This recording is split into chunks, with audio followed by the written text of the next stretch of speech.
se llama? ¿Ven la presentación? Sí, se ve. Va, ok. Bien, buenos días. Vamos a comenzar la clase de este día. Espero que hayan descansado de las colas de las votaciones. Que hay que continuar, ¿verdad?, con la cuestión académica. Más adelante vamos a comentar sobre estos aspectos, dijéramos, políticos de nuestro país, que son importantes abordarlos desde la perspectiva de las consecuencias, dijéramos, económicas que se puedan dar y obviamente pues dar, ¿verdad?, una lectura de lo que ha sucedido.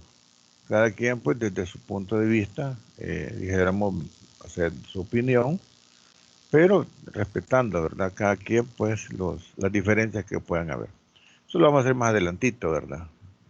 Como un ejercicio de la realidad nacional, que es importante que uno pues vaya reflexionando. Recuerden que ustedes son el futuro profesional de este país y aparte de ser muy buenos ingenieros, también tienen que tener una lectura bien clara de los hechos, ¿verdad?, económicos, sociales y políticos que suceden en nuestro país.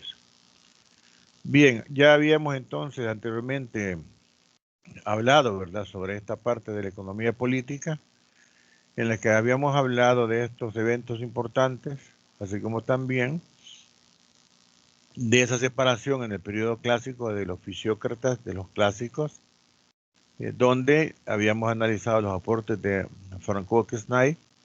Estaban referidos, dijéramos, a la parte de entender la importancia de aquellos sectores claves en la generación de riqueza, como en el caso del sector agropecuario. Y una ventaja que este economista tenía era que también tenía formación como médico, y eso le permitía visualizar el sistema económico como un sistema compuesto de subsistemas, que si bien es cierto, son subsistemas completamente distintos, pero se complementan, se integran, como es el cuerpo humano, el sistema respiratorio, el sistema circulatorio, el sistema nervioso, el sistema motriz. Son sistemas totalmente distintos, pero que trabajan de una manera integrada y de una manera armoniosa para lograr un propósito. Entonces, ese conocimiento que él adquirió en su profesión médico le permitió entender también a la economía como un sistema y los subcomponentes que ésta tiene y cómo estos deberían de integrarse. Claro, en el momento que él aplicó su conocimiento, lo prevaleciente era el sector agropecuario. Sin embargo, el enfoque tiene validez porque se puede perfectamente replicar a otros contextos. Y luego en lo clásico, que son los que dan la base al pensamiento o a la parte filosófica del sistema capitalista, y que le da vida al pensamiento liberal, aparecen Smith, Ricardo y Malthus. Smith con el aporte de la ventaja competitiva, Ricardo con la ventaja relativa y Malthus con los enfoques de la demografía, haciendo énfasis en que si bien es cierto, la mayor riqueza de una nación es su gente, pero debe ser un recurso humano calificado.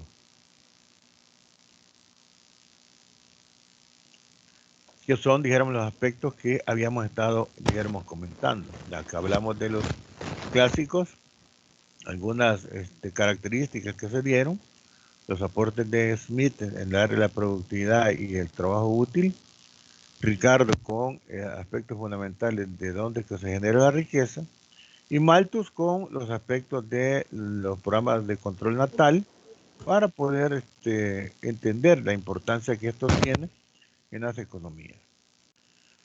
Luego ya en el periodo de desintegración del clasicismo se da, ¿verdad?, en los años de 1830,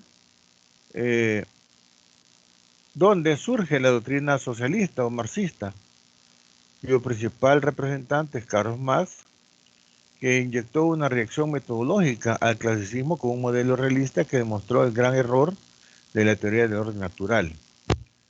¿Por qué, verdad? Porque eh, aporta la importancia del materialismo histórico para comprender los hechos pasados y comprender el presente.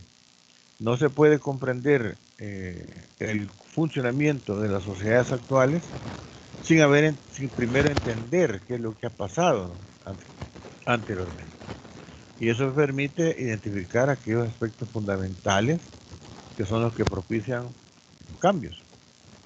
El pensamiento de Marx lo podemos encontrar sintetizado en las obras como El Capital, el Manifiesto del Partido Comunista y otras obras que nos permiten entender, ¿verdad?, lo que él visualizaba, que era la contradicción del capitalismo, y cuál podría ser, dijéramos, una nueva manera de resolver el problema económico. No solamente a través de la economía clásica, bajo el enfoque liberal, el problema económico podía ser resuelto, sino que él planteaba también que podía ser también resuelto ese mismo problema, pero desde una perspectiva totalmente distinta, que era el enfoque marxista. Con todo esto, ¿verdad?, que hemos visto que se ha ido aportando en estas etapas, llegamos a la parte final de las etapas, que es la ciencia económica. Y como dice acá, surgieron aproximadamente en 1870. Se dice que es el análisis neutral de la economía. Es en esta época que la economía toma el carácter de ciencia. Pero cuando hablamos de un análisis neutral de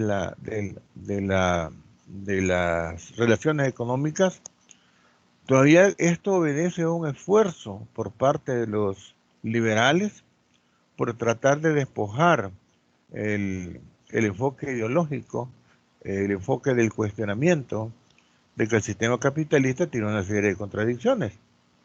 Entonces se trataba de hacer un esfuerzo porque se hicieran análisis neutrales de lo que en la economía sucede, y eso no es posible.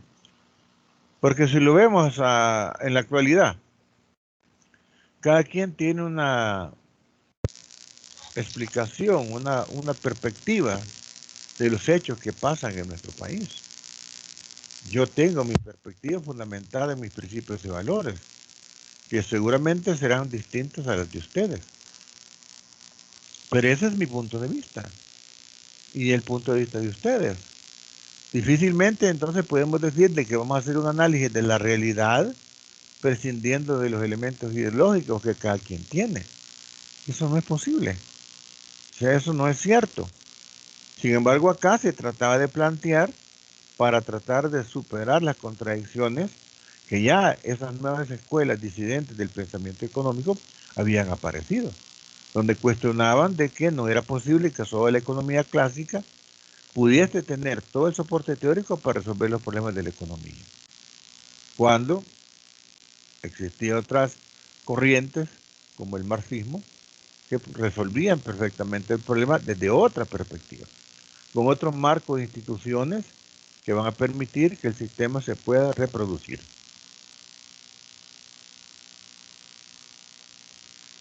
Acá se distinguen dos etapas, la neoclásica y la contemporánea.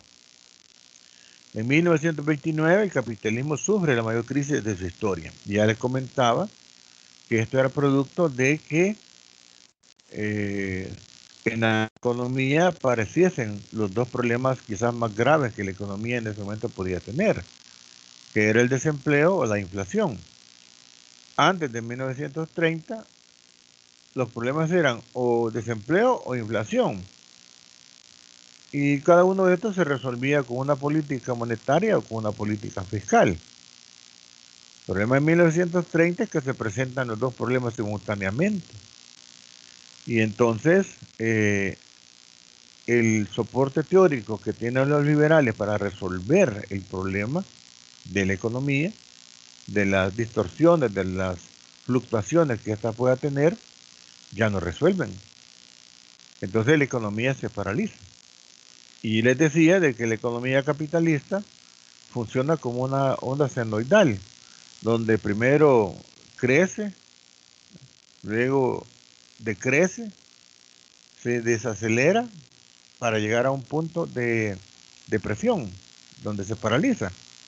Y luego, con algunos estímulos de programas de reactivación o de ajuste, la economía se vuelve a motivar y empieza a crecer, pero luego llega a un punto máximo donde se empieza a desacelerar hasta nuevamente volver a llegar a una etapa de recesión. Eso puede durar 20 años, 25, 50 años, depende de cuál sea el ciclo donde la economía se esté contrayendo. Más adelante lo vamos a analizar cuando analicemos los ciclos Juglar, los ciclos Kipchen y los ciclos Kondratiev, que son ciclos de crisis que la economía va presentando hace 5 años, a 25 años, a 50 años. Ya son, dijéramos, una economía predecible que entra en crisis. Lo vemos acá en los últimos años. La crisis capitalista del 2009. Hoy la crisis, ¿verdad? Capitalista derivada de la pandemia ha generado una contracción espantosa en la economía mundial. ¿Qué va a haber más adelante? No sabemos, ¿verdad? ¿Qué otras contracciones puedan haber derivado de la correlación de las fuerzas geopolíticas en el mundo? Pero la economía capitalista ha funcionado así. En 1930 no fue la excepción. Aquí es donde, dijéramos, la economía para, el pensamiento liberal no da respuesta a los problemas presentados y aparece, ¿verdad? John Maynard Keynes con un enfoque en el cual plantea que el Estado se vuelve importante en la actividad económica. El Estado tiene que participar, porque para los liberales, que son los que le dan vida al sistema capitalista, el Estado no debe de participar en la actividad económica. El Estado debe ser un facilitador de condiciones para que los entes productivos crezcan, pero que no intervenga en la actividad económica. Para ellos el Estado podría reducirse a una presencia del 10% y dejar el 90% restante de la actividad económica al sector privado, que es el que genera la riqueza. Pero lamentablemente en 1930 fracasa, ¿verdad?, ese punto de vista. Aparece Maynard Keynes y Keynes dice, bueno, mire acá, realmente para sacar adelante esto, siempre dentro del sistema capitalista, lo que debemos de hacer es que el Estado participe en la actividad económica. ¿Y cómo puede participar el Estado en la actividad económica? Ah, bueno, a través de infraestructura. El Estado debe construir carreteras, puertos, aeropuertos, redes ferroviarias, presas hidroeléctricas, presas que le permitan poder generación de energía y otros megaproyectos donde el Estado consigue el recurso económico para poder ejecutar estas obras, pero son las empresas privadas las que las realizan. Y esto es lo que hace que la economía se vuelva, ¿verdad?, a incentivar y se vuelva a dinamizar. También generar empleo que sea de tipo productivo, ¿verdad? No de tipo improductivo. ¿Para qué? Para inyectar dinero a la economía, porque el dinero en manos de las personas hace que éstas vayan al mercado y demanden los productos y servicios. Y esa demanda de productos y servicios empieza a bajar los inventarios de las empresas. Y las empiezan, dijéramos, a dinamizar, generando un círculo de tipo virtuoso. Eso en 1930. Que era la manera de cómo hacer que la economía despertara, ¿verdad?, de esa crisis depresiva que tenía en 1930.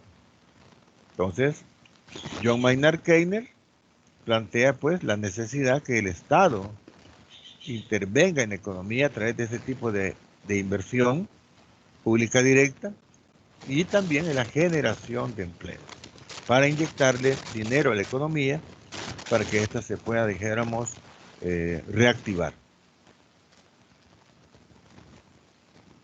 Esas medidas del Estado benefactor son medidas que hoy vemos que todavía se aplican. La crisis COVID, o veámoslo más atrás, la crisis inmobiliaria en el 2009 en el gobierno de Funes plantea la necesidad de desarrollar un plan anticrisis. Y en aquel momento el gobierno de Funes invirtió en obras que permitieron que la economía se dinamizara. De un -3 a un 2.2% en 5 años. Hoy tenemos la misma situación, más grave todavía porque no estamos en -3, estamos casi en un -8%. Hay que trabajar duro para poder llegar a 0, o sea, de -8 a 0, y luego de 0 empezar a llegar siquiera a los niveles del 2009, que era el 2.3%. Eso pasa entonces porque vemos cómo, ¿verdad?, el gobierno actual invierte en carreteras, invierte en aumentar salarios a los bomberos, al ejército, a los policías, al magisterio, a la Universidad de El Salvador.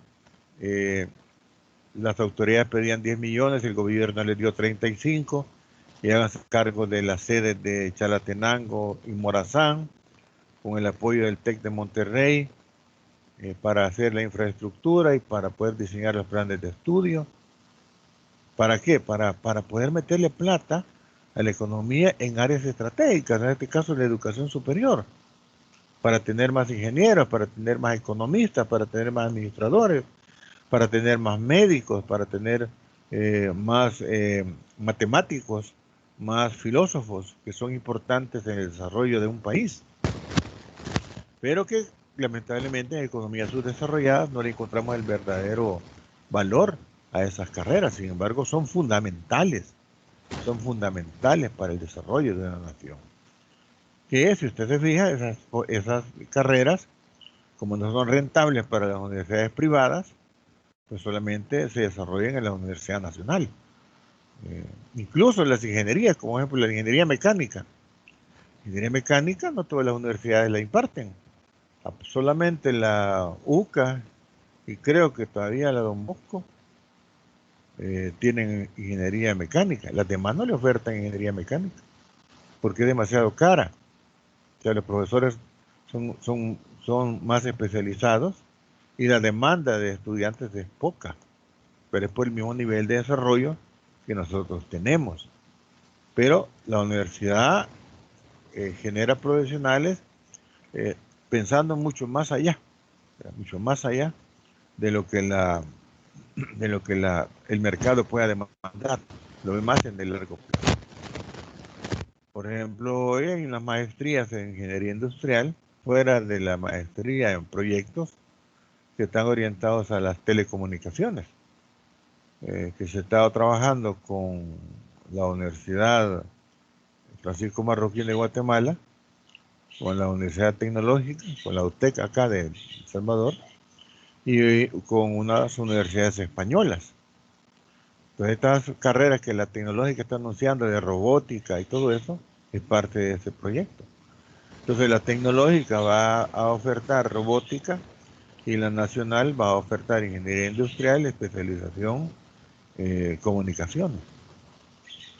Entonces, pensando, ¿verdad?, en la importancia de las comunicaciones en el país, pensando en formar community management para que puedan resolver los problemas de comunicación de las empresas.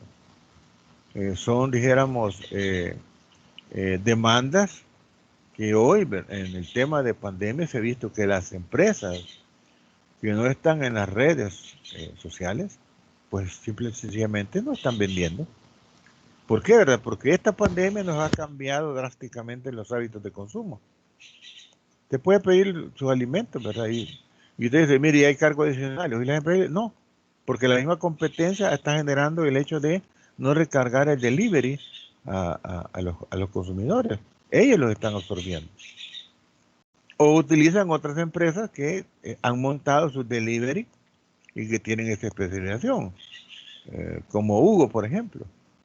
Hubo una empresa dijéramos, de delivery, lo que hace les cobra el 13, creo, o 14% de la factura a las empresas. Entonces, yo soy el empresario, quiero vender, me anuncio en redes, me piden mi producto, pero en lugar de contratar motociclistas, le digo a Hugo, mira, hagamos una alianza, vos te encargas de la distribución, vos facturás y vos te quedas con tu porcentaje y me depositas en mi cuenta tanto. Y así funcionan las cosas. Entonces, la forma de ver las cosas va cambiando. Y eso es lo que permite entonces que las comunicaciones, ya sean terrestres, marítimas o digitales, se desarrollen. En aquel momento la inversión era en eso, en infraestructura. Pero hoy, si vemos en la actualidad y vemos este gobierno, toma mucho, ¿verdad?, de eso que se hizo allá por 1930 y usted ve entonces que si bien es cierto, no le pone plan anticrisis, ¿verdad?, porque es otra de las peculiaridades que este gobierno tiene para poder marcar lo que está haciendo y entenderlo, pero invierte en infraestructura, invierte en mejoramiento de salarios, invierte en la educación para reactivar la economía y que eso permite entonces que esta se pueda, dijéramos, activar nuevamente de esta recesión que se ha generado derivado, ¿verdad? Derivado de esta pandemia. Entonces, ese es el contexto, ¿verdad? Que se da en el año 30 y que en la actualidad, dijéramos, nos permiten que esos hechos que sucedieron y las soluciones se puedan ir replicando. ¿Sí? No sé, ¿algún comentario? Yo, ingeniero. Dígame. Bueno, hablando sobre el tema en sí, y ¿Sí? pues sí, tocar un poquito el tema de lo que sería, lo que es más bien dicho, el impacto a la economía global, como ha ocurrido con esta pandemia. Es que como acuérdense que las crisis son a nivel mundial, ¿verdad? Cuando hablamos de estas crisis del sistema, son crisis a nivel mundial. La crisis, por ejemplo, de 1930 fue una crisis mundial. La crisis del 2009, bajo la gestión de Mauricio Funes, fue una crisis mundial del sistema financiero, por haber financiado bienes inmuebles sin ningún respaldo financiero. Entonces, los que hicieron los proyectos cobraron y dejaron quebradas a las empresas financieras o aseguradoras que estaban soportando los financiamientos a todos estos inmuebles, edificios, centros comerciales, viviendas. Generó un debacle financiero espantoso y fue a nivel mundial. Lo mismo pasa con la pandemia. La pandemia del COVID-19 es a nivel mundial y los estragos que genera son a nivel mundial. Okay. Mi pregunta es en sí, si lo vemos de aquí a unos cuantos años, tras haber pasado, digamos, lo más fuerte, digamos, de esta crisis, países como, por ejemplo, Europa, que se está viendo que se está endeudando más a un grado ya, digamos, un poco alarmante. Lo digo porque, por ejemplo, yo tengo una familiar que vive por allá y me ha dado una especie de panorama de la economía francesa. Pero en términos así, digamos, de poder dar o poder, digamos, más bien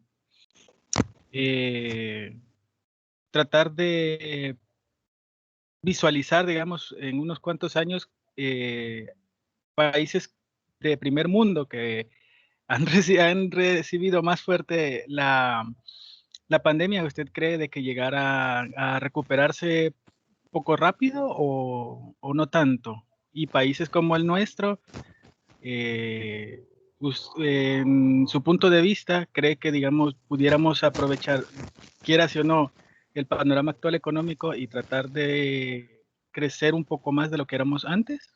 No sé si estoy explicando bien la pregunta. ¿Cómo no?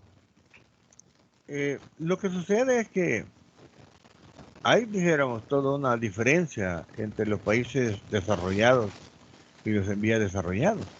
Y cuando las crisis se dan, los países desarrollados o los países del primer mundo son hábiles en trasladar todos esos efectos a los países tercermundistas. Todos esos efectos de las crisis económicas son trasladados a los países tercermundistas.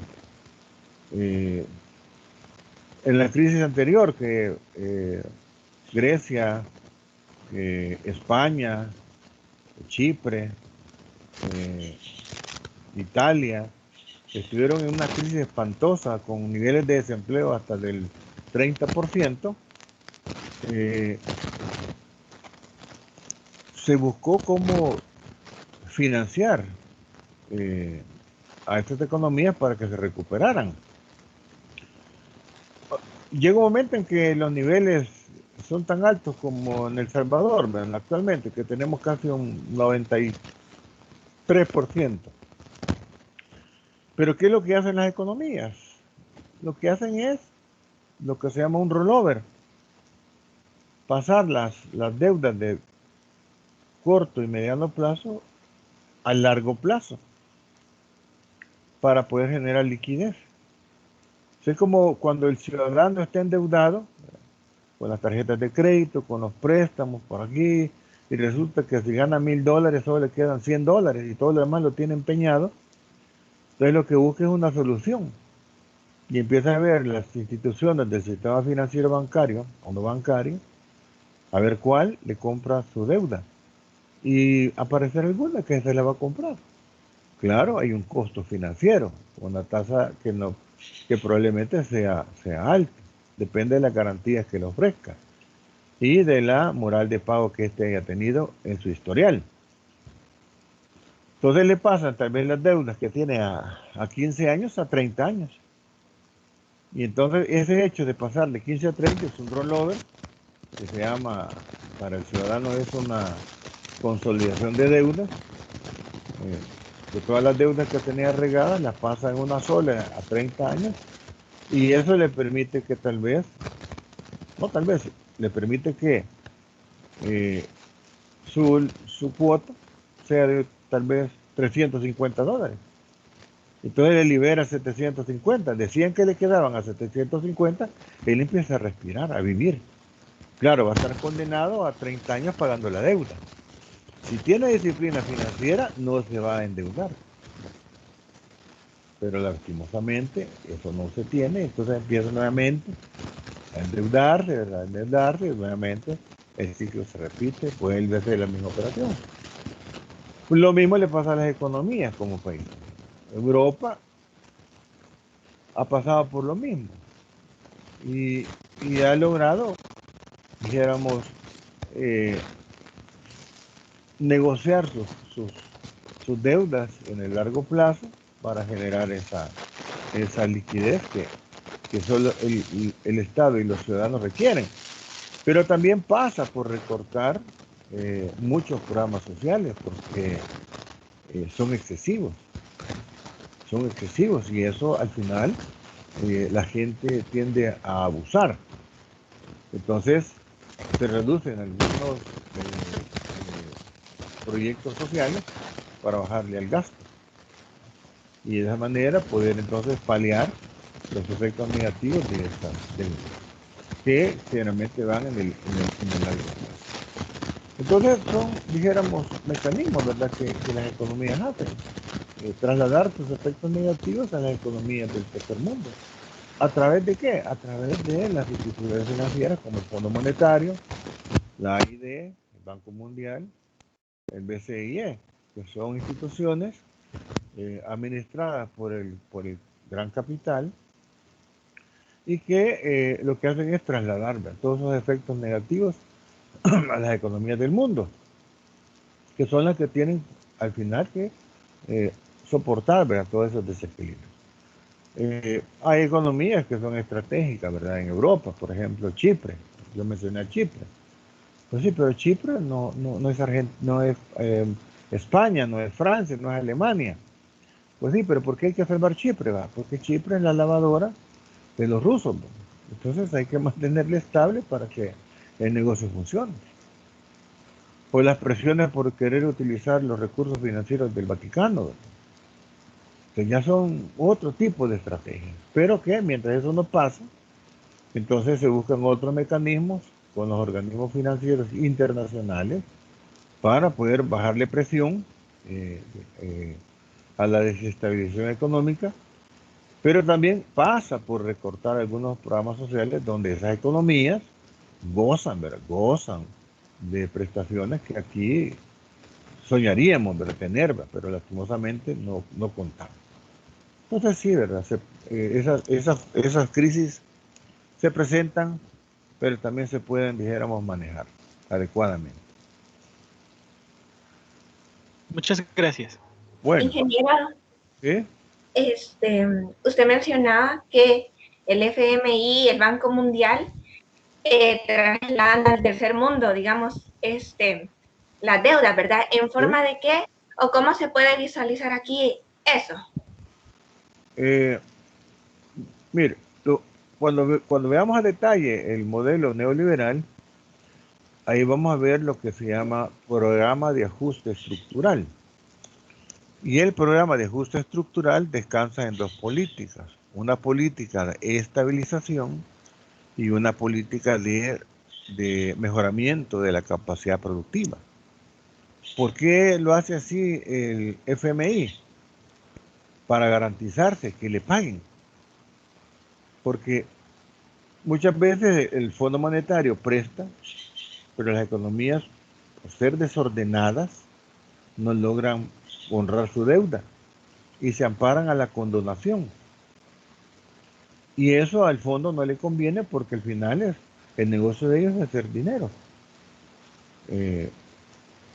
Entonces terminan, ¿verdad? Condonando, y si bien es cierto que luego si yo quiero más plata me aumentan las tasas de interés o tengo mayores restricciones, pero al final estas instituciones pierden. Entonces, esas políticas son como mecanismos de intervención, mecanismos de injerencia que, que obligan a los países a que, ok, tú quieres dinero para salir de tu crisis, te tenés que ordenar. Te tenés que ordenarte en términos de tu déficit fiscal y de lo que es tu política monetaria y tributaria. Esa es la primera medida.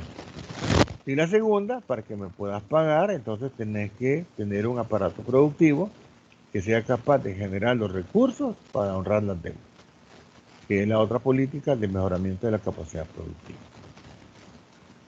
¿Eso es malo? Pues si lo vemos desde el punto de vista técnico, no. No, ¿verdad? Porque es necesario ordenar las economías. Lo malo es la concentración, ¿verdad? Que se da de capital generado en los procesos. Pero fuera de eso, y aparte de eso, las medidas son adecuadas. Desde el punto de vista técnico, ¿verdad? Que podrá tener implicaciones sociales, sí, ¿verdad? Daño colateral, sí. Pero es una manera de ordenar a las economías desordenadas para que puedan honrar sus deudas. Entonces, a partir de ahí se vuelven, dijéramos, ciertas políticas de chantaje, por decirlo así, a economías por parte de los países del centro hacia las economías dependientes. Nuestro país, por ejemplo, no es la excepción. Realiza, por ejemplo, liberación del Canal de Panamá, obliga a que la sexta flota de los Estados Unidos se mueva hacia y luego se desplaza hacia el mundo A. Entonces alguien pensará, entonces va a quedar en la costa este de los Estados Unidos. No. Mecanismos de intervención como poder tener una embajada la más grande del mundo acá en nuestro país, una base militar, que solo ellos saben lo que tienen ahí, para poder en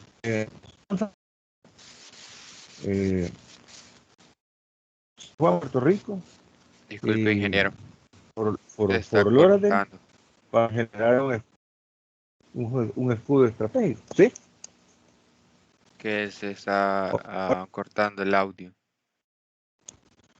De ver. Vamos a ver qué terrible. Vamos a ver.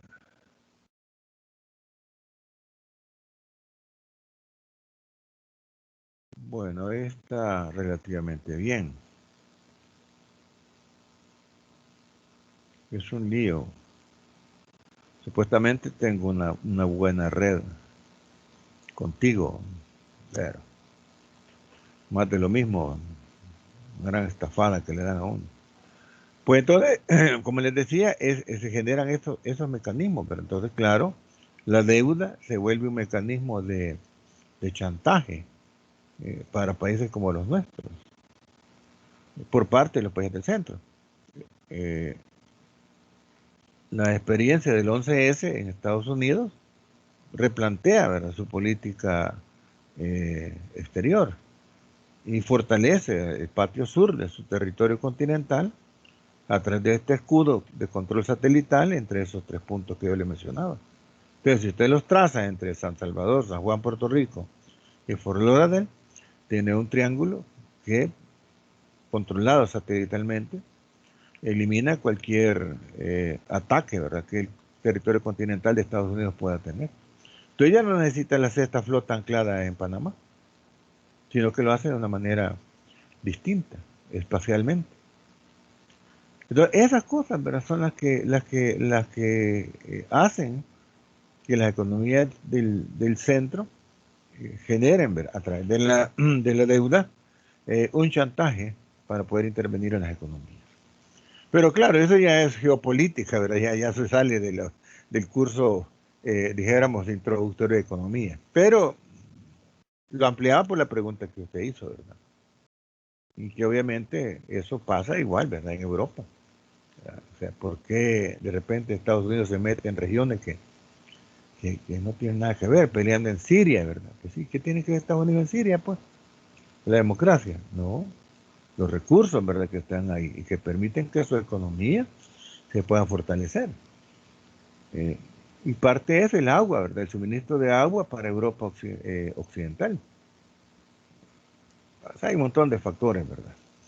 Pero ese es el juego político, ¿verdad?, que hay. Entonces, las deudas se saben manejar, no son problemas. Para eso están los rollovers, ¿verdad?, que es lo que seguramente este gobierno va a negociar con el Fondo Monetario. Bien, sigamos, ¿verdad?, porque si no se nos alargan estos comentarios. En esta parte, entonces, del neoclásico, aparecen nuevas corrientes por discrepancia de los clásicos ortodoxos en razón doctrinaria, concepción del mundo y régimen de propiedad y régimen económico. ¿Por qué? Porque el enfoque marxista da un punto de vista distinto al enfoque de la economía clásica, de los liberales. ¿Qué características podemos identificar? Bueno, el régimen económico es la base de la sociedad, lo cual se eleva a la supraestructura. Ya es una categoría de análisis marxista, porque la supraestructura es lo que condiciona el funcionamiento de la economía, es el que le da el carácter coercitivo para que los elementos que la conforman actúen adecuadamente. Esboza la teoría de la plusvalía en consecuencia de la explotación. ¿A través de qué? A través del excedente económico. Las relaciones económicas son relaciones entre personas derivadas de qué? De los procesos de producción. Se logra entender que el trabajo es una mercancía más. Hoy lo vemos en la actualidad. Yo, por ejemplo, trabajo en la universidad. A mí me pagan al final del mes. Es decir, todavía mi trabajo lo vendo al crédito. Y en los 30 días me pagan. Es una mercancía más. Y esa mercancía la puedo ir a ofrecer a otra universidad y me van a pagar en los 30 días o los 15 días. O sea, es una mercancía más. Proponen un tipo de sociedad diferente a la capitalista, es decir, una sociedad en la que los medios de producción pasan a ser de tipo colectivo. No existe la empresa privada ni la propiedad privada, sino que todo sea en función del Estado para el beneficio social. La importancia de planificar la economía y no dejarla a la libre acción de la oferta y la demanda. son, dijéramos, instituciones distintas del sistema socialista, que son las que permiten que esto se reproduzca, distintas a las del sistema capitalista. Considerando los siguientes aportes, tales como la diferenciación de la economía pura y la economía aplicada, se vuelve quizás un tanto más práctica, ¿verdad? Cómo la economía puede ser un instrumento que permita poder modelar el funcionamiento de esta. Es decir, aparecen ya entonces no solamente los sistemas, sino que también los modelos. La crisis de 1930 plantea el modelo keynesiano, que se va a caracterizar por la intervención del Estado en la actividad económica. Luego Suecia, ¿verdad?, que es uno de los países que tienen el nivel de desarrollo humano más alto, Suecia y Noruega, retoman esto y le dan el enfoque que se conoce como el Estado benefactor. Pero claro, todo esto derivado de un buen manejo de las finanzas públicas, donde los tributos de los ciudadanos han sido invertidos, de manera de que esas inversiones en los programas económicos y sociales han sido tales que tienen un aparato productivo robusto, fuerte, que permite generar empleo y que paga sus impuestos. Y esos impuestos permiten poder darle a la población servicios de calidad. O sea, nadie está preocupando por la vivienda, por la salud, por la educación. Son cuestiones que ya están dadas y que hay que aprovecharlas. Mucho menos que va a pagar. Aquí en nuestro país, ¿verdad?, el hecho de la educación superior gratuita por parte de nuestra universidad. Eso es uno de los, dijéramos, cumplimientos de la Carta Magna que se ha logrado hacer. Ya se había logrado con los muchachos que venían de los institutos nacionales. Ahora también es para los muchachos que vienen de instituciones privadas. Entonces, a la universidad usted puede llegar y lo único que tiene que medir usted es su esfuerzo, su dedicación. ¿Para qué? Para ser un profesional que contribuya al desarrollo económico, social y político de este país. Esto es lo único que tiene que hacer. Usted tiene, ya no es el problema de que mi familia no tiene plata para mantenerme. Lo que viene hoy es residencia. La residencia para poder albergar a los jóvenes del interior del país que tienen que pagar pupilaje.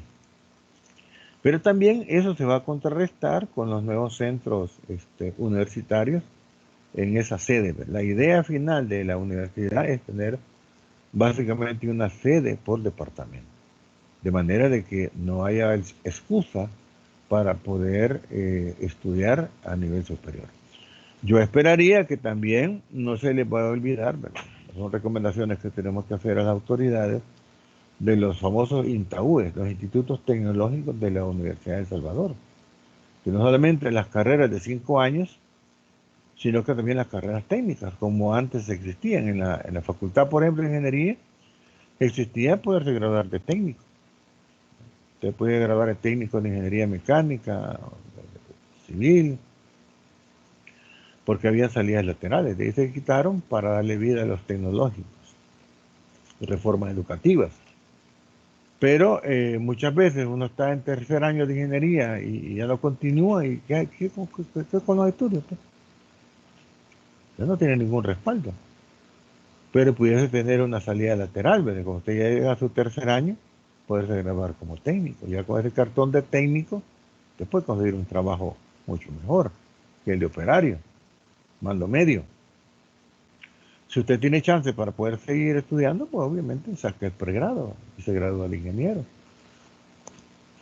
Son de las cuestiones que ustedes como estudiantes, a través de sus representaciones en los organismos de dirección de la universidad, tienen que hacer valer, hacer ver, porque ahí es donde las organizaciones estudiantiles tienen que ser para sumar, ¿verdad? No para ir a conseguir trabajo. sino que para sumar en el desarrollo educativo de ustedes mismos. Bien, uso de la utilidad marginal del dinero, aplicación de la teoría estática de la economía, desarrollo de la teoría de la producción a partir del enfoque marginal,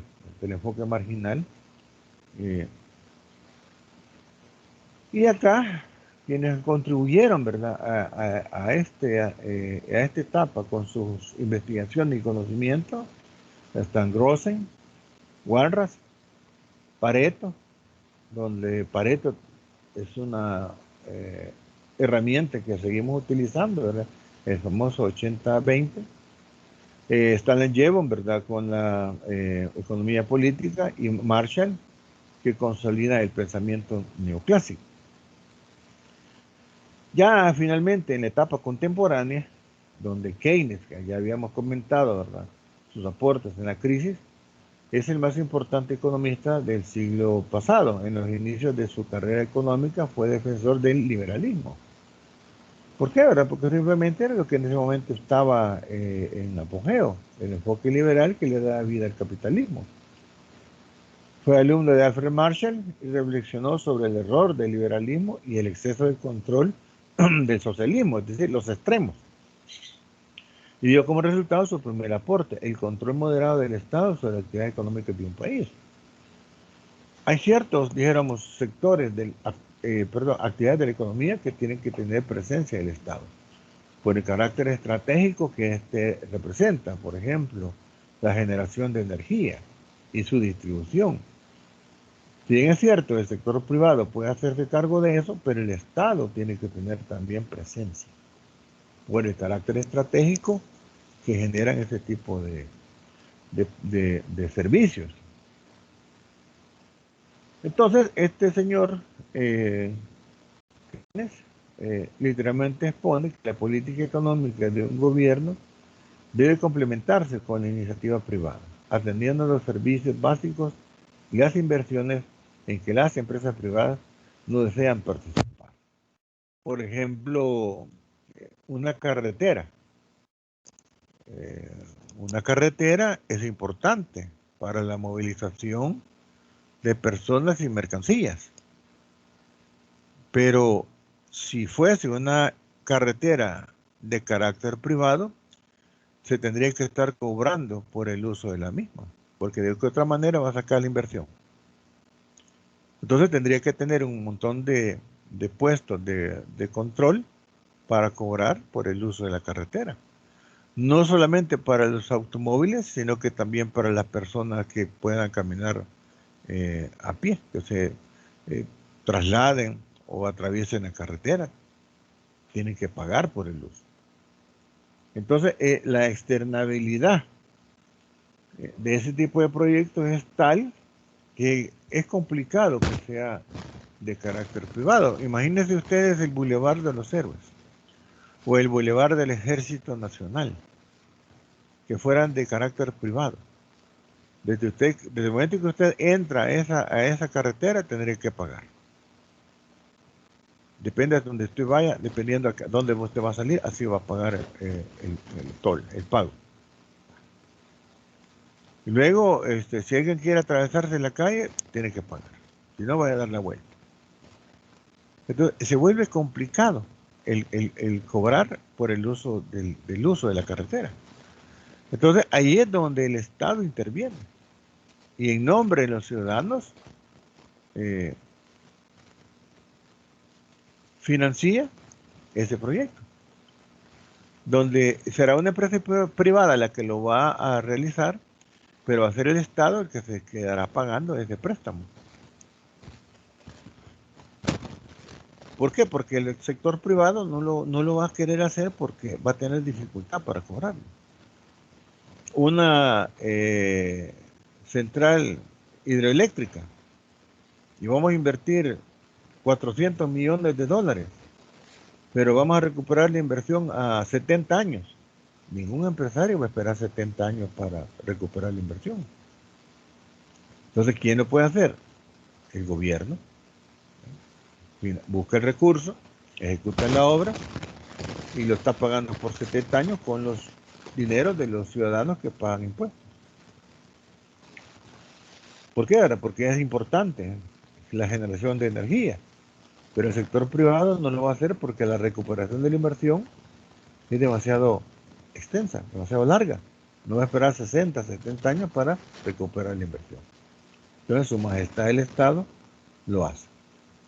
Entonces, ese tipo de obras son las que entonces hacen que el Estado intervenga en la economía para facilitar condiciones a los entes privados que generan la riqueza que puedan crecer.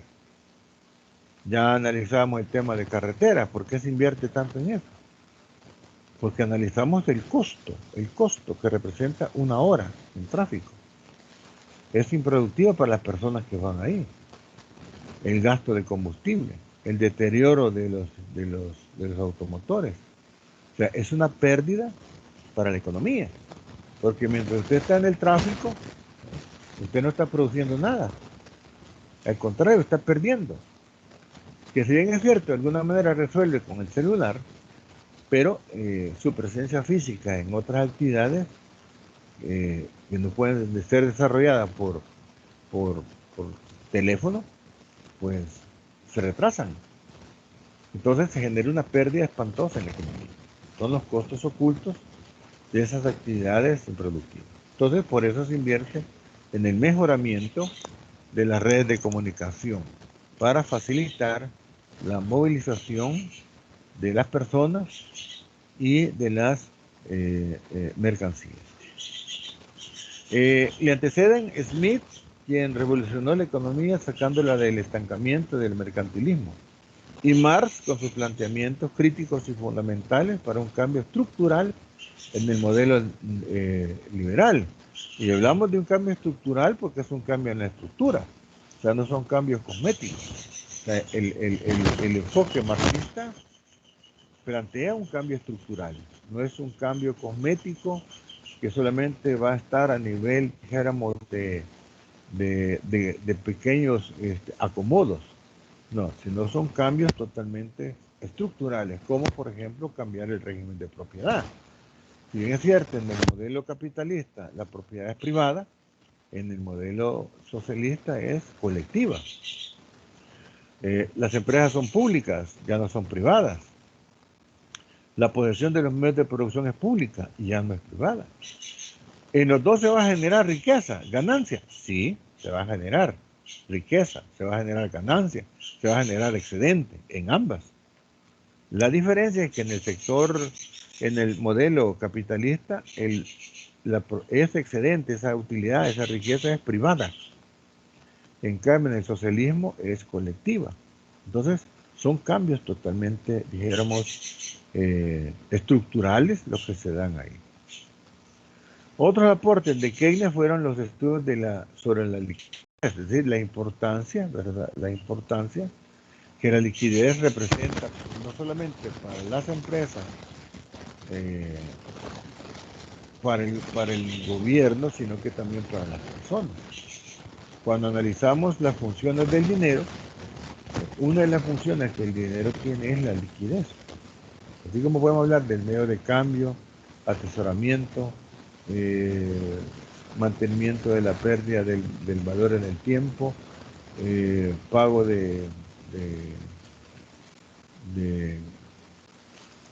compromisos económicos, la liquidez se vuelve importante. Es decir, es algo que se requiere para poder enfrentar eventualidades, oportunidades que se puedan presentar. Entonces, Keynes, ¿verdad? Analiza tanto las propensiones marginales al consumo como al ahorro y por ende las relacionadas con la liquidez. Importante el análisis del empleo y la demanda efectiva y la eficacia marginal para poder analizar la rentabilidad y la productividad de los factores productivos. Porque es a partir, ¿verdad?, de ese análisis marginal que nosotros podemos entender qué tan efectiva ha sido una medida. Por ejemplo, si yo quiero medir cuánto creció la economía en un año, lo voy a hacer a partir de una tasa de crecimiento real y no a través de una tasa de crecimiento nominal. Porque la diferencia entre la tasa de crecimiento nominal y la tasa de crecimiento real va a ser la inflación. Y esa inflación lo único que me va a estar diciendo es en cuánto han incrementado los precios. Pero no me está dando una medida del crecimiento real que la economía.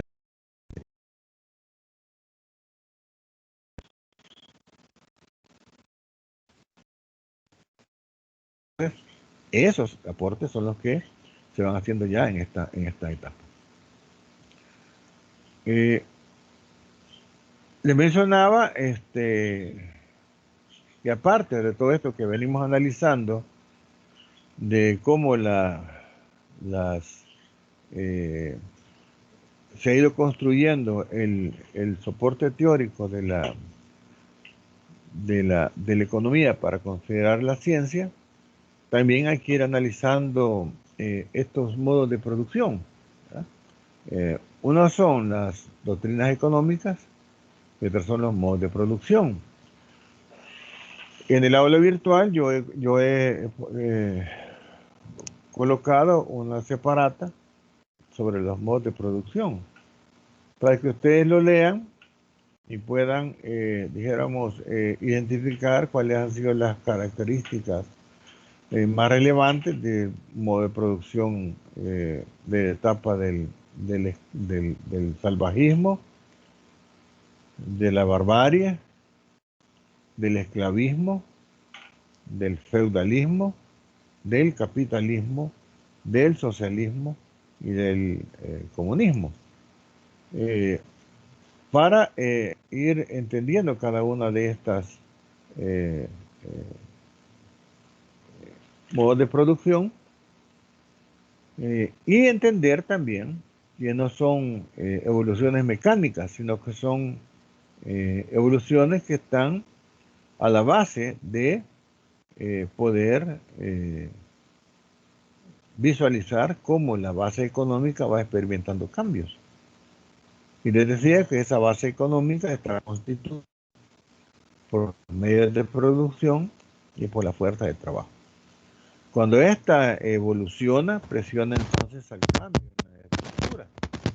Y ese es el cambio de modo de producción, que presiona a cambiar, ¿verdad?, la forma de recibir. Entonces, la manera de pasar, por ejemplo, del esclavismo al feudalismo está en función de cómo es.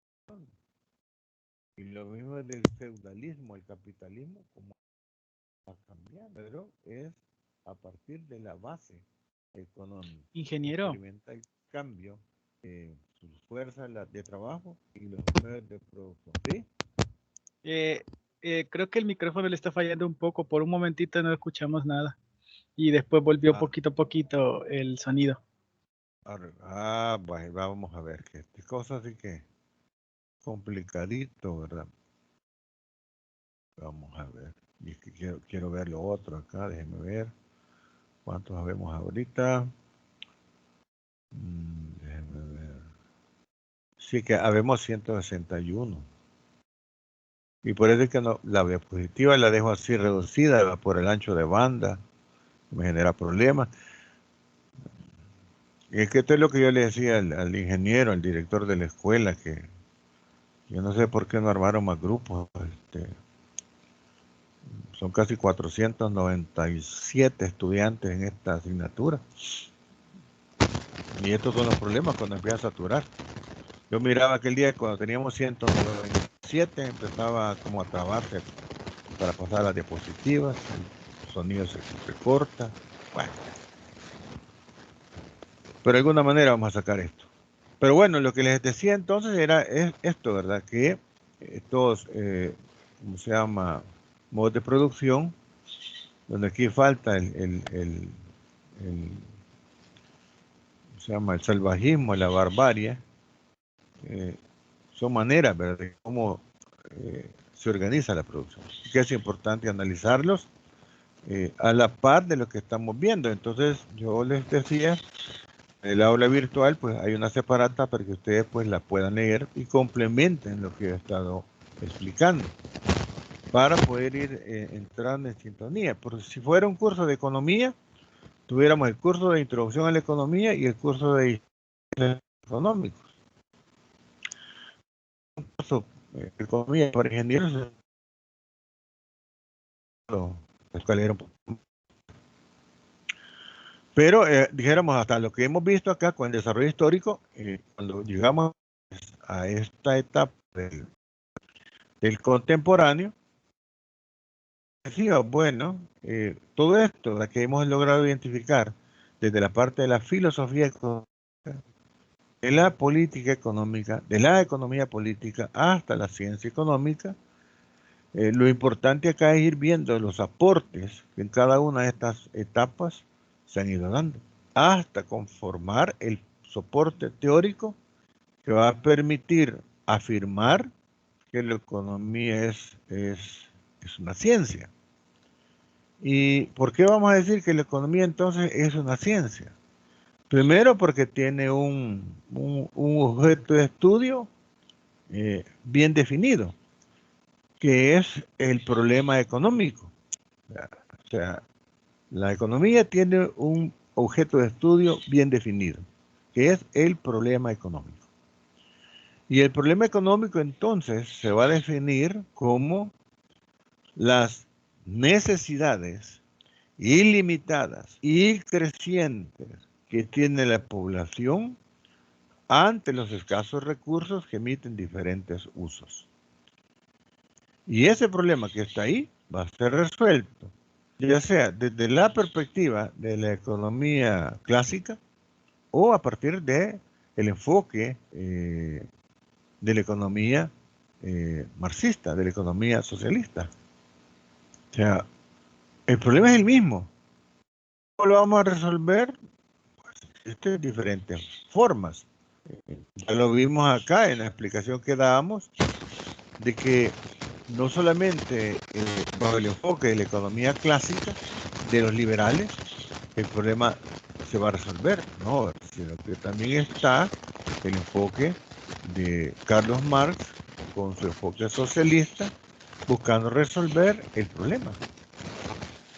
Entonces, de ese problema, de las necesidades ilimitadas y crecientes que tiene la población ante los escasos recursos, se derivan otros subproblemas, como son el qué, el cuánto y cómo producir y para quién producir, que son subproblemas que hay que buscar la manera de resolverlos, como la estabilidad y el crecimiento.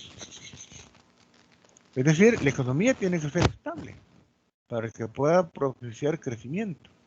Porque si no hay crecimiento, yo no puedo hablar de desarrollo. Si nosotros vemos en nuestro país, es importante que el país crezca. Y si el país crece, entonces pueden haber recursos para poder financiar los programas sociales. Porque ¿de dónde va a salir el dinero? El dinero va a salir de los sectores reales, de los sectores que generan la riqueza de la economía.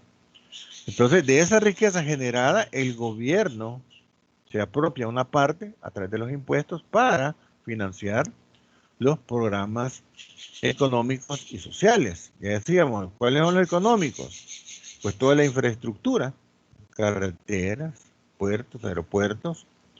Si vemos la política industrial de nuestro país, vemos que en la política industrial dice que debe de haber laboratorios que ayuden a garantizar la calidad de los productos de exportación.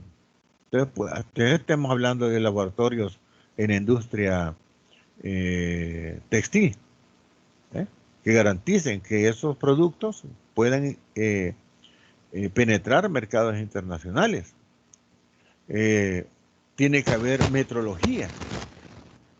¿Para qué? Para garantizar que las medidas del sistema internacional que utilizamos pues sean correctas. O sea, ¿quién le garantiza a usted que las 4 libras de frijoles en el supermercado son 4 libras de frijoles? No es que ahí dice, mira, ahí en la bolsa dice, ¿ve? 4 libras. Entonces, como ahí dice 4 libras, sí son 4 libras. Y eso es, ¿quién le garantiza? ¿Quién certifica? Entonces tiene que haber un laboratorio de metrología para que garantice que son 4 libras, que son 5 galones. ¿Ya? Eso, ¿verdad? Eso que está ahí plasmado, ¿quién lo garantiza? Que el tambo de gas son 25 libras, ¿quién lo garantiza? ¿Quién lo certifica? ¿Cuáles son los controles de calidad que hay? Que están certificando que el tambo de gas de 25 libras son 25 libras. Que las 4 libras de frijoles son 4 libras de frijoles, las 2 de azúcar son 2 libras de azúcar. No, es que ahí en el súper dice, no, yo guarde calleja, ¿verdad? No me voy a engañar. Ahí es donde se ve la importancia de la metrología, de que exista una institución que vele por eso. Claro, a nivel formal tenemos 2 instituciones, ¿verdad? La metrología que funciona en la Universidad Don Bosco y la otra unidad de metrología que funciona en la Universidad de El Salvador. Fuera de eso no hay otro centro que garantice pesas y medidas en este país. Entonces, tiene, ¿verdad?, que certificarse para que pueda entonces funcionar en el apoyo, dijéramos, de los proyectos económicos que garanticen que las empresas cumplen y eso les permite poder entrar en los mercados internacionales.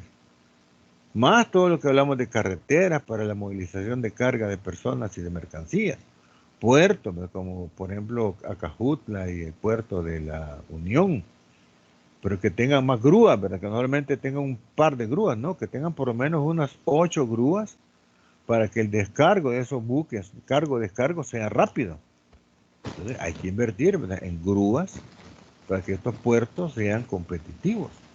Debe de haber un buen dragado para que barcos de gran calado, los megabarcos, puedan arribar a estos puertos. Entonces, son condiciones que el gobierno tiene que darle al sector privado para que esto se dinamice. Y por otro lado, los programas sociales que beneficien a la población. ¿Para qué? Para liberarle de recursos, porque el salario que tiene no alcanza. Y entonces ahí vienen los subsidios a la energía, al agua, a la luz, al transporte, a la vivienda, para que la gente pueda accesar a servicios de calidad. Entonces hay ciertas actividades que se subsidian y otras que tienen que ser sobre la base de la gratuidad, como es la educación superior. Y otras, ¿verdad? Servicios como la salud, que deben también de garantizarse para que la población más vulnerable pueda accesar y pueda garantizar calidad de vida. Entonces se tiene que tomar todo esto, ¿verdad?, en cuenta para poder permitir que exista crecimiento y desarrollo, porque si no hay crecimiento, difícilmente va a haber desarrollo. Entonces los recursos públicos tienen que ser administrados de una manera muy eficiente. Y si lograr que los recursos públicos sean administrados eficientemente, entonces va a mejorar la calidad de vida de los ciudadanos. Y eso va a permitir estabilidad social. Ese es uno de los problemas grandes que las economías tienen. Todo esto, ¿verdad?, es lo que va planteando Keynes con su propuesta de modelo de intervención que funciona hasta el año de 1970.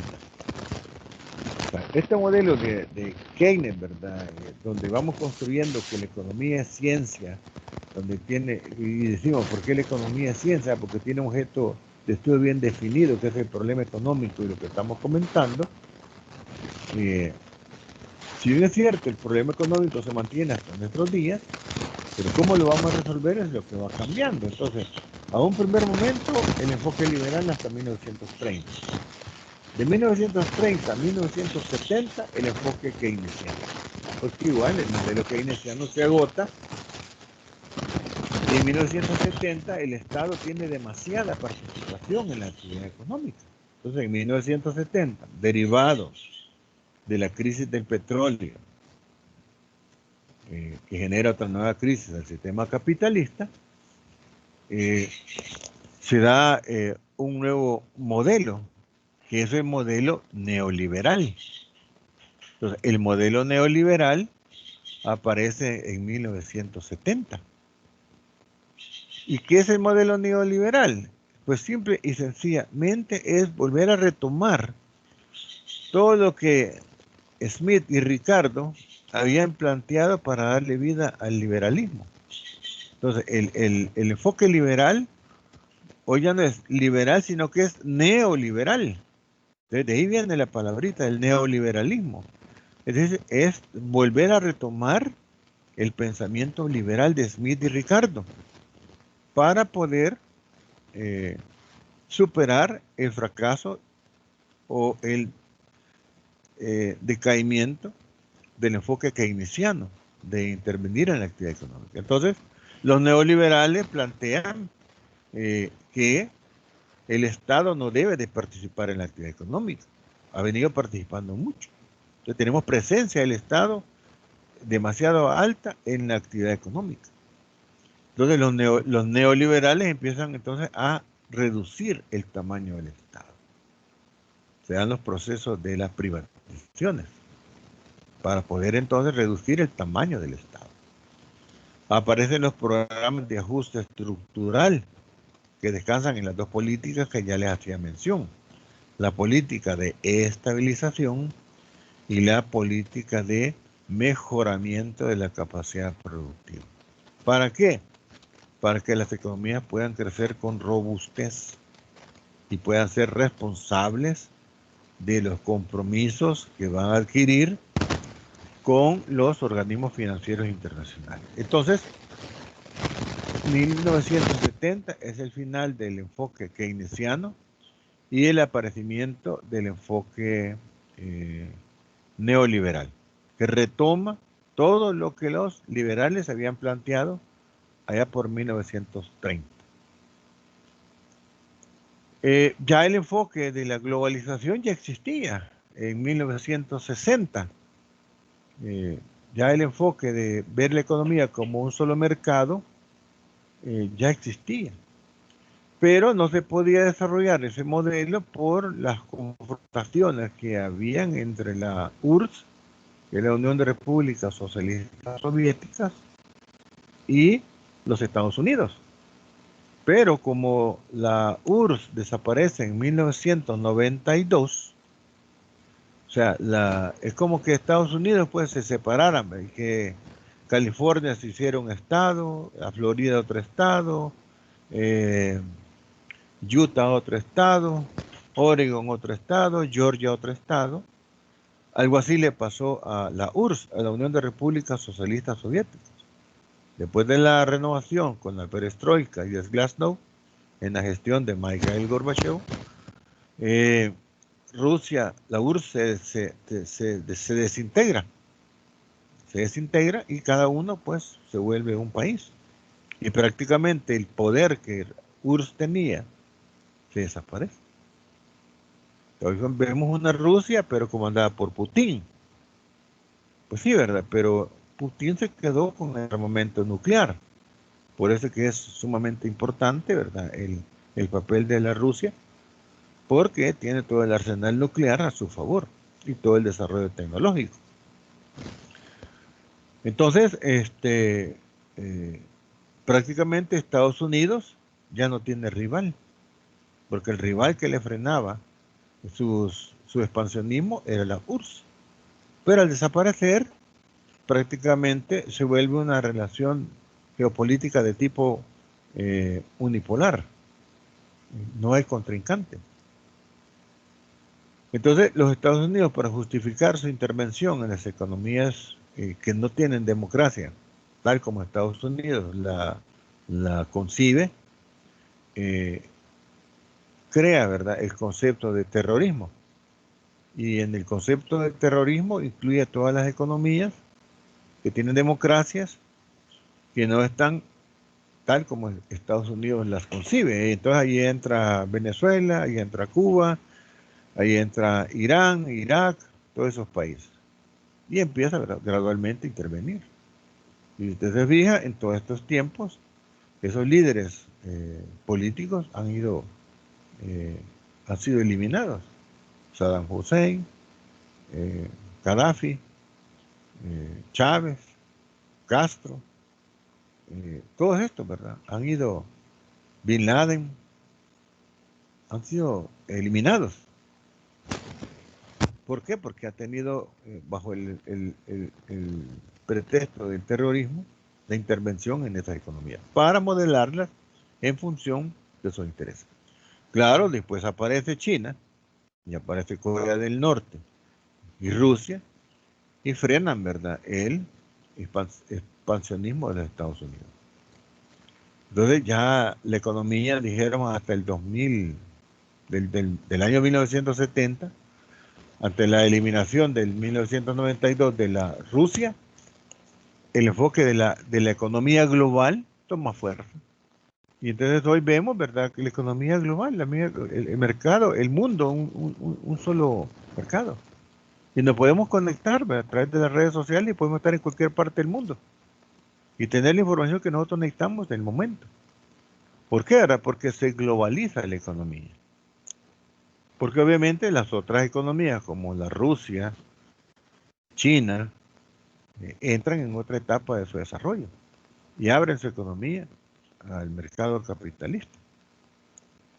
Entonces el mundo se vuelve un mundo global, pero siempre enmarcado dentro, desde la perspectiva del sistema capitalista, bajo un modelo neoliberal, que es lo que tenemos hasta la actualidad. Entonces, por eso es que se vuelve importante entender la economía como ciencia, porque nos permite ir entendiendo todos estos aspectos complicados, complejos, pero entender, ¿verdad?, de dónde viene. Por ejemplo, hoy usted ya sabe de que cuando hablamos del neoliberalismo como un modelo actual, sus raíces descansan en el modelo liberal de 1930, donde Smith y Ricardo y Malthus y otros aportaron para poder generar ese soporte teórico que le da vida al sistema capitalista. Entonces, por eso es importante entender, ¿verdad?, entender la historia económica, los hechos económicos, para poder entender por qué la economía es ciencia. Más adelante vamos a hacer algunas aplicaciones matemáticas, ¿verdad?, para poder demostrar que sí, en economía se puede perfectamente aplicar modelos matemáticos que nos permitan explicar hechos pasados, comprender los presentes y predecir el futuro. Entonces la economía tiene un objeto de estudio bien definido, que es el problema económico. Puede aplicar perfectamente la metodología científica. Y en la actualidad la economía tiene enfoques complementarios, como la economía circular y la economía, ¿cómo se llama? La economía, ¿cómo es este concepto? Se me olvida, pero eso es el enfoque racional, ¿verdad? Es decir, del uso racional de los recursos. El enfoque de la sostenibilidad. El enfoque de la sostenibilidad, que va a permitir que los recursos económicos estén a disposición de las generaciones futuras a través de un uso racional de los mismos. No podemos privar a las generaciones futuras del deleite de los recursos que hoy nosotros utilizamos en el presente. A veces un enfoque, dijéramos, de la sostenibilidad. Bien, comentarios, jóvenes. Ya este tema pues prácticamente ya lo agotamos, sobre las etapas de la economía. Esto lo leen ustedes para llegar a esta parte de la ciencia económica, que es lo que yo estaba empezando a explicar. ¿Comentarios? Sí, yo tengo una pregunta de ¿Sí? cuando estaba hablando de Keynes, creo que era, que dijo ¿Sí? que había que verificar que el Estado invirtiera, ¿no?, los impuestos se invirtieran de manera correcta. Entonces acá, Exactamente. cómo se verificaría que eso se está cumpliendo? Fíjate que ahí es donde entran, dijeron, la importancia de que las instituciones, dijéramos, se fortalezcan. Porque ser juez y parte no es conveniente. Se requiere de que exista instituciones que controlen el destino final de los recursos. Por eso yo le mencionaba de que el día que yo vea que el Bundesbank se vuelve una institución asesora de nuestro Banco Central de Reserva, entonces voy a creer y voy a empezar a creer que los recursos públicos están siendo bien utilizados. ¿Por qué? Porque el Bundesbank es una de las instituciones más fuertes en cuanto a garantizar que los recursos públicos están siendo bien utilizados. Pero lamentablemente eso no se ha dado. Yo a un colega que trabajaba en el Banco Central, que era el gerente de desarrollo institucional, lamentablemente él falleció, era profesor de la Escuela de Ingeniería, le decía, mira, pero ¿por qué no se contrata el Bundesbank como un ente asesor del Banco Central de Reserva? Y que obviamente va a ser un asesor del Ministerio de Hacienda en cuanto a manejo de recursos públicos. Pues sí, ¿verdad? Pues ahí está, ¿verdad? El impasse, ¿verdad?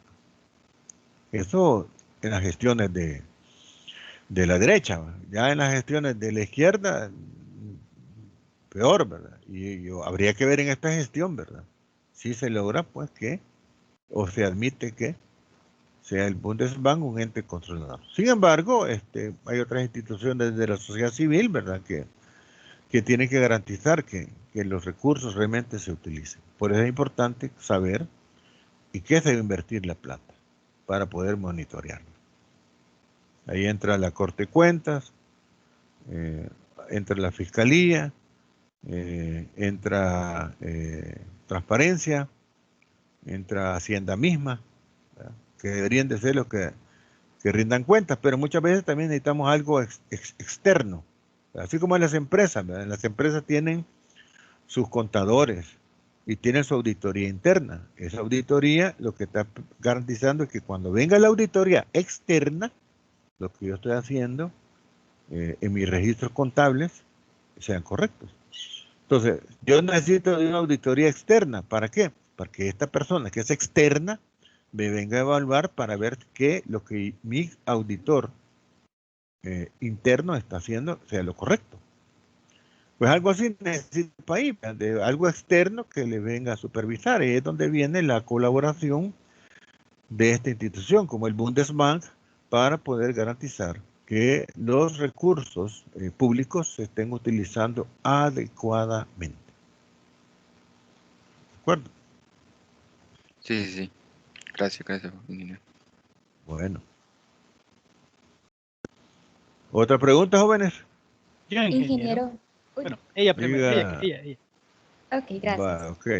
Es válido afirmar que la etapa contemporánea es como el equilibrio entre el capitalismo y el socialismo, en todo caso, porque está permitiendo que el Estado se encargue de los recursos públicos, no de los recursos públicos, de las necesidades públicas como salud, como educación, y en ese entonces, digo, en ese caso, ¿por qué se agotó? ¿O por qué dejó de funcionar? ¿Y por qué se dice que el keynesianismo no funciona bajo políticas neoliberales? Gracias. Porque son todo lo contrario. Acuérdese que cuando Keynes lo que hace es permitir que el Estado intervenga en la actividad económica. Los neoliberales dicen, no, el Estado no debe de intervenir, porque el Estado es un atraso, es un estorbo, consume demasiados recursos, no es productivo. ¿Ah? Y bajo ese argumento es que se han venido privatizando ciertos servicios. Puedo poner un ejemplo. Las telecomunicaciones en nuestro país. Aquí se dejó morir a Antel para privatizarla. Porque era una institución altamente rentable, donde ya los inversionistas privados le habían puesto el ojo. Yo les pregunto a ustedes, ¿cuánto es la factura que este país paga anualmente en internet y telefonía en este país? ¿Cuánto creen ustedes que es lo que gastamos nosotros en este país? ¿Cuánto creen ustedes que es lo que nosotros gastamos en internet y telefonía en este país anualmente, en el año? Ajá.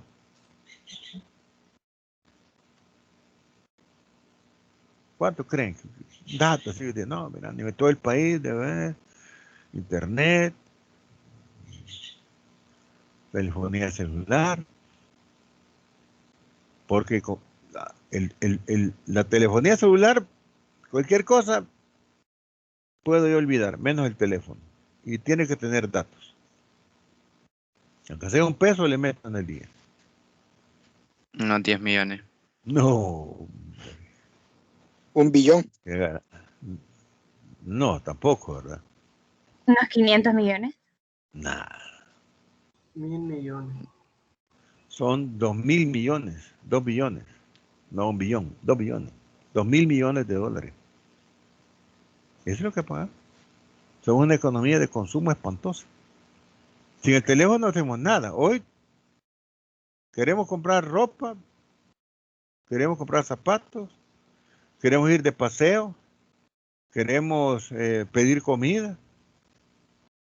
Pura internet. ¿Sí? Usted puede salir corriendo de su casa a hacer otra actividad y si deja el teléfono usted anda pero traumatizado, con cara de triste. Dije, dejé el teléfono. Dije el teléfono. Qué gran tragedia porque dejó el teléfono. Entonces, para ver el nivel de dependencia y de consumo que tenemos, entonces son 2.000 millones de dólares. Entonces, imagínense, si esa Antel estuviera en poder del Estado, bien administrada, ¿cuántos recursos no le generará al Estado? Sin embargo, con aquello de que el sector privado hace mejor las cosas que el gobierno, se privatizó. Entonces, por eso es que no son compatibles el neoliberalismo con el enfoque keynesiano, ¿ya? Porque para los keynesianos el Estado debe de participar en la actividad económica, pero para los neoliberales el Estado no debe de participar en la actividad económica. Y aquellas actividades claves que el sector privado está desarrollando, pues simple y sencillamente el neoliberalismo se apropia de ellas y le deja a aquellas que realmente no son rentables para que el Estado las haga. O que hay que invertir mucha plata y que hay que esperar mucho para poder recuperar la inversión, hay que el Estado lo haga. Por eso es que no son compatibles. Y también, ¿verdad? Y también por los servicios. Ahora, ¿por qué encuentran mezclas? No es que haya una, como dijera, realmente hablar del socialismo y hablar del capitalismo es solamente por fines académicos, para diferenciar uno del otro. Pero en la realidad encontramos mezclas de instituciones de uno y de otro. Por eso es que cuando hablamos de subsidios, es bajo un enfoque puramente socialista, porque está trasladando recursos a los más necesitados. Sin embargo, instituciones importantes en este país, como por ejemplo un ministerio de planificación, no lo tenemos. Lo tuvimos hasta la gestión del presidente Duarte. Con el presidente Duarte teníamos un ministerio de la planificación. Sabíamos para dónde íbamos, había rumbo. Pero ahora no hay ministerio de planificación. ¿Por qué? Porque todos se lo dejan a su majestad del mercado para que sea el que va a corregir los desequilibrios. Eso no es correcto. Como que usted, por ejemplo, está estudiando su carrera. Usted tiene su plan de estudios, tiene 5 años divididos en 12, en 10, perdón, en 10 ciclos. Entonces usted dice, estas materias de este ciclo me van a llevar las otras, y estas otras, y estas otras, hasta que al final, en 5 años, egresé o me gradué. Usted sabe lo que está haciendo. Sabe que en los próximos 5 años, si usted se dedica, va a salir adelante. Va a sacar su carrera de ingeniería, más estudiando en la Universidad Nacional, donde se exige. Entonces usted, de alguna manera, dice, no, yo tengo 5 años para salir de mi carrera. Y voy a ver esta materia, voy a hacer esto, y ahí va. No viene a estudiar a ver qué, y el otro ciclo, ¿qué materias vas a llevar? No sé. A saber. Vamos a ver cuáles salen. No, tampoco, ¿verdad? No es así. Porque hay un ordenamiento. Entonces, es importante. Hay una planificación de lo que se va a hacer en los próximos 5 años usted en la universidad. Y ese es su proyecto de vida. Porque es con lo que usted se va a ganar la vida en el futuro. Con su título de ingeniero. Eso es lo que es su herramienta de trabajo. Yo me gano la vida con mi profesión. Y no ha cambiado. Y difícil es. ¿Eh? En ciencias básicas hay una cantidad de profesores que me dieron clases a mí. Y todavía están ahí. Y exigen igual. Y todos hemos pasado por esas mismas pruebas. Entonces hay un ordenamiento. ¿Qué es lo que va a pasar en estos 5 años en su carrera? Voy a llevar estas materias. El otro ciclo digo estas. Y el otro ciclo estas. Hasta que sale. Así debería ser la economía, con un ministerio de planificación, con un plan a 5 años. En este año vamos a hacer esto, en el segundo año esto, para saber a dónde queremos llegar. Pero lamentablemente con ese enfoque neoliberal, en nuestro país el ministerio de planificación lo eliminaron. En la gestión ya de Cristiani, prácticamente el modelo neoliberal presionó a eliminar el ministerio de planificación y se eliminó. Aquí no tenemos ministerio de planificación.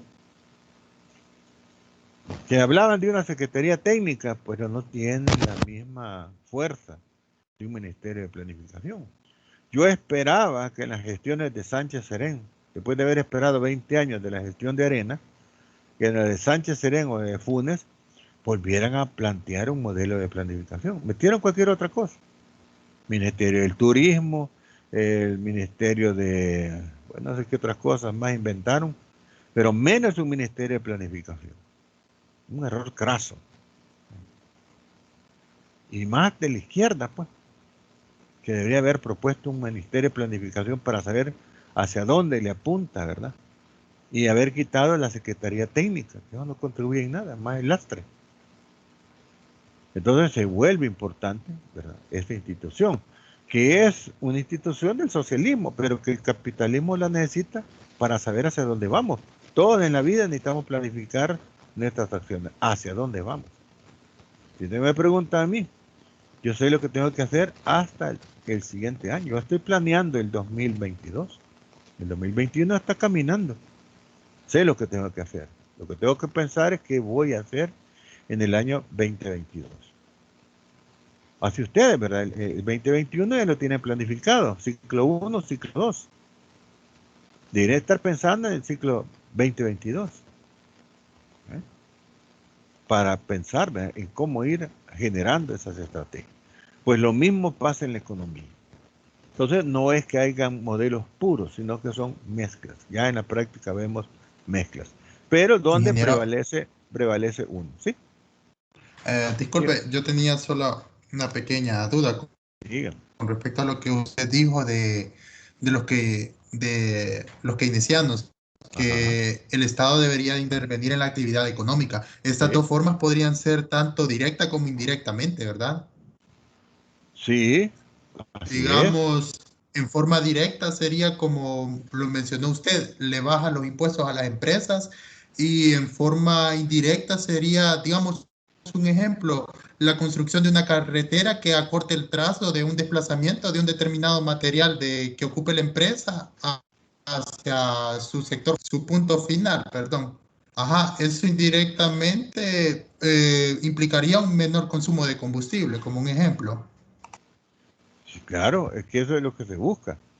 Imagínense con esa carretera en el Puerto de la Libertad.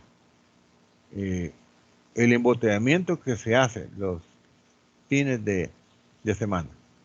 Pero esto está enmarcado dentro de un proyecto, un megaproyecto que es Sur City. 21 kilómetros de desarrollo turístico que va a generar crecimiento endógeno, aprovechando lo que tenemos, nuestro recurso marítimo. En este caso se va a aprovechar el tema de playas para el surf y se va a proyectar a gran escala. Pero esa carretera va a eliminar el embotellamiento en gran medida que se genera en la ciudad. Porque si alguien va para otra vía, pues va a tomar esa carretera. Entonces, el desplazamiento de personas y de carga se ve beneficiado. Ahí hay acciones directas e indirectas, bajo un enfoque de intervención, de desarrollar esos proyectos que requieren de gran inversión, donde el Estado gestiona el financiamiento, pero lo ejecuta una empresa privada. Y esa empresa privada va a demandar ingenieros, técnicos, operarios, máquinas, materiales, que finalmente dinamizan la economía. Pero al final el resultado es desplazamiento más rápido de personas y mercancías, reducir costos de combustible, de deterioro de transporte, horas hombre que se pierden, por poner un ejemplo.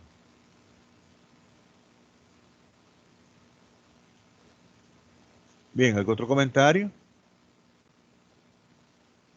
¿Alguna otra duda? El ¿Sí? modelo económico de Rusia o de China, ¿usted cómo lo describiría o cómo lo clasificaría?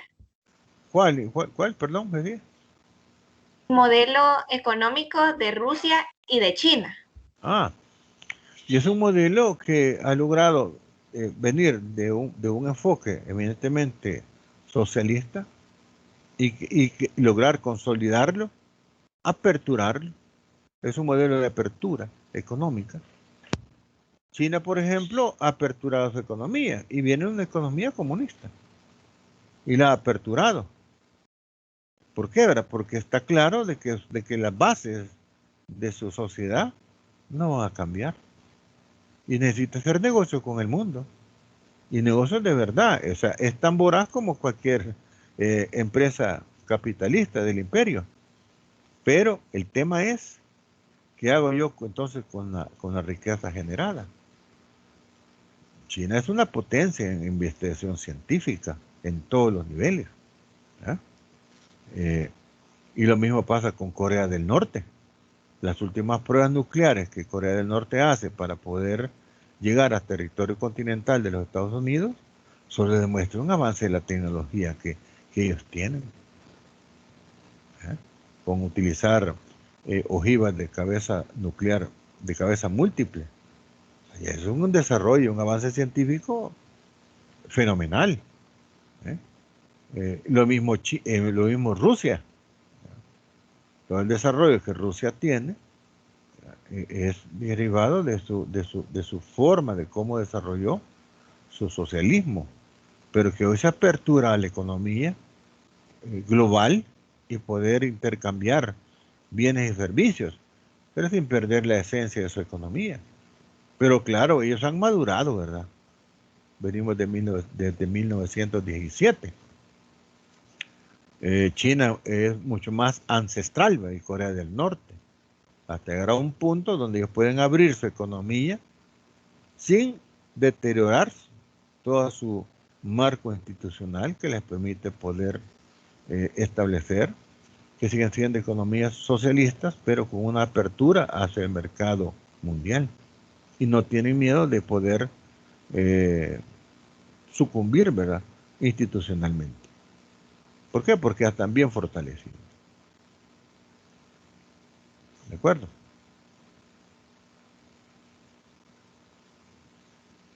Aquí no, aquí estamos en pañales, ¿verdad?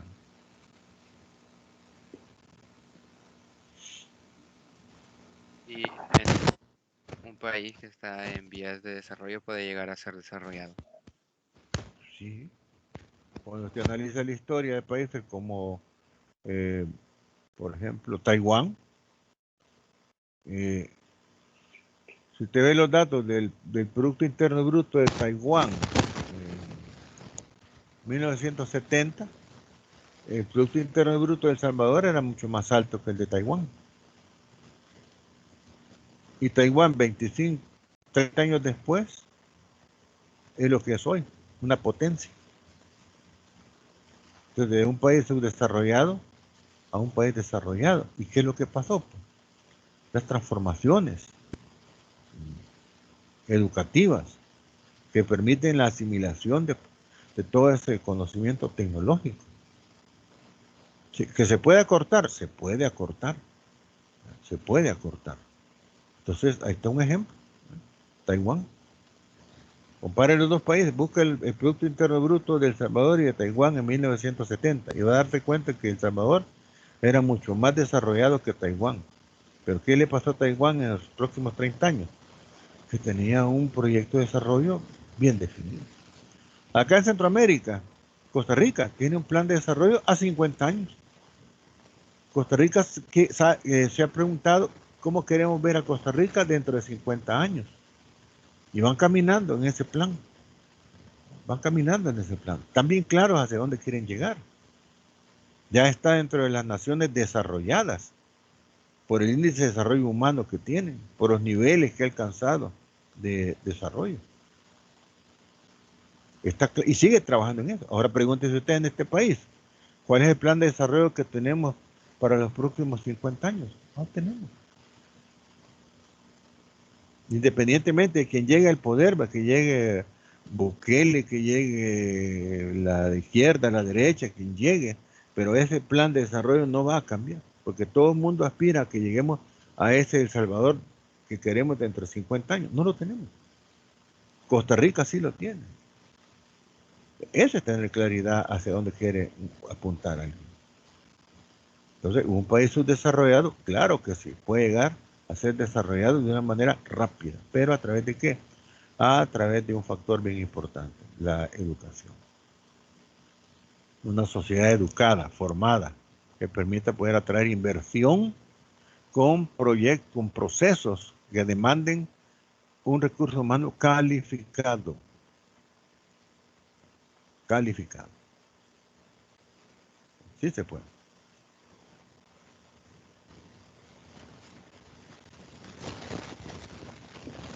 Preguntas, jóvenes, si no hay más. Vamos quedando por acá. ¿Sí? Yo una última, ingeniero. Dígame. Ya que ahorita actualmente el país se encuentra hasta donde ha llegado con el sistema neoliberal, ¿es posible en algún instante poder cambiar dicho sistema a uno diferente?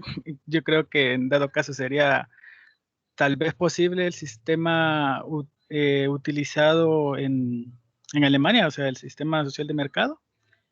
Y si es así, ¿no nos podría llegar a afectar a la economía nacional durante esa transición? No, porque es un cambio de modelo, no de sistema. Ojo, corrección, de modelo. Sistema capitalista. O sea, nosotros estamos dentro de un sistema capitalista. Esto no cambia. El que va a cambiar es el modelo.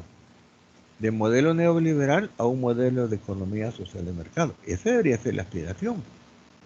Pero hoy por hoy la influencia que tenemos por parte de los Estados Unidos nos condiciona, y por la presión de los mismos organismos financieros internacionales, nos tiene dentro de un modelo neoliberal.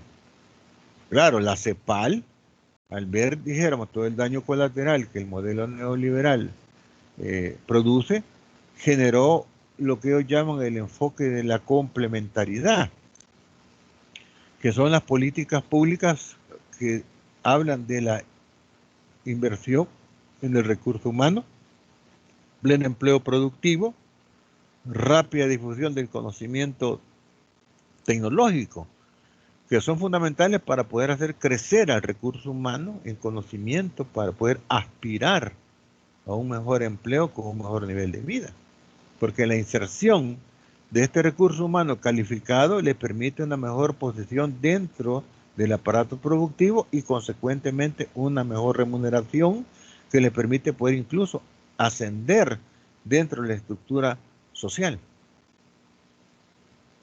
¿Ya? Entonces, hablar del modelo de economía social de mercado es viable. Esto es lo que deberíamos de aspirar, porque no es un modelo socialista. No lo va a permitir Estados Unidos, le va a poner un montón de reparos. Y no hay que estar claro, pues. O sea, la película hay que saberla entender. Entonces, pero hablar de un modelo de economía social de mercado que es una mezcla de instituciones del socialismo y del capitalismo, pero buscando el bienestar económico y social de las personas, sí es posible. O sea, sí es posible. Es un modelo que no contradice en nada, pero que es más humano que el neoliberalismo. Muchas Y gracias. no genera ninguna contradicción. Ok. Bien, jovencito, entonces nos veníamos quedando acá. Solo le pediría al colega que me envíe más tarde el link para poderlo compartir en el aula virtual. Hoy por hoy lo voy a estar molestando a él mientras no me asignan el levante de cátedra que se supone que esta semana me lo van a asignar. Pero hoy por hoy lo voy a seguir